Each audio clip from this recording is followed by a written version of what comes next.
Thank you. And coming up, we're going to have more on Sterling's racist rant, including how the Reverend Al Sharpton is already preparing to protest, and he's getting a Man of the Year award, the same one that Sterling was supposed to get. When we come back, Bob Beckel, David Weber here. Plus, as the fallout from Donald Sterling's racist remarks continue, the NAACP has announced that it will no longer honor Sterling at the Los Angeles chapter, which is their May 15th banquet. The organization just tweeted yesterday. Now, Donald Sterling will not be receiving a Lifetime Achievement Award from the LA branch of the NAACP. However, according to the group's website, the list of honorees for the Person of the Year does still include the Reverend Al Sharpton.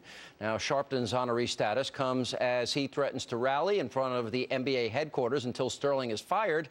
Here with reaction, co-host of The Five, Bob Beckel, and SiriusXM Patriot host, Fox News contributor David Webb. I don't know, can they actually fire an owner? No. That's the problem. I mean, bad behavior is not a reason for firing them. Yeah, you have to. It's an economic thing. I mean, if you can't afford to keep the franchise going, the question for him is, more than anything else, I think what's going to drive him out is economics. That people are not going to show up at his game. People leaving in droves. Yeah, and sponsors are already dropping him. I mean, it's you can't get away with saying something like that and not expect you're going to have to pay a big price for it. Oh, wait, how did he get? They knew about this guy's, he had apartment complexes and didn't want blacks and Hispanics. They knew about him for over a decade. This is not new news with this guy. Why would they honor him and Sharpton, the guy who used the N-word about the first black mayor in New York? It's hypocrisy. It's flat-out hypocrisy. And look, the NAACP is not what it used to be. The national leadership won't condemn Reverend Barber, what he said about Tim Scott. They won't condemn Alvin Holmes, the representative from Alabama. You confronted him? I confronted, and he stood by it. He said, yes, he is an Uncle Tom,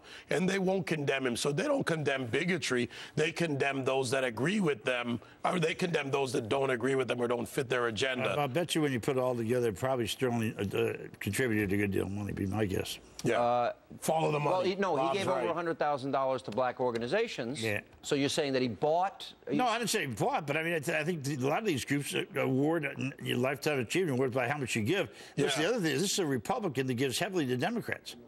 Sterling is a Republican. Okay. He gives only to Democrats from what I can if you're in California, what are you going to do?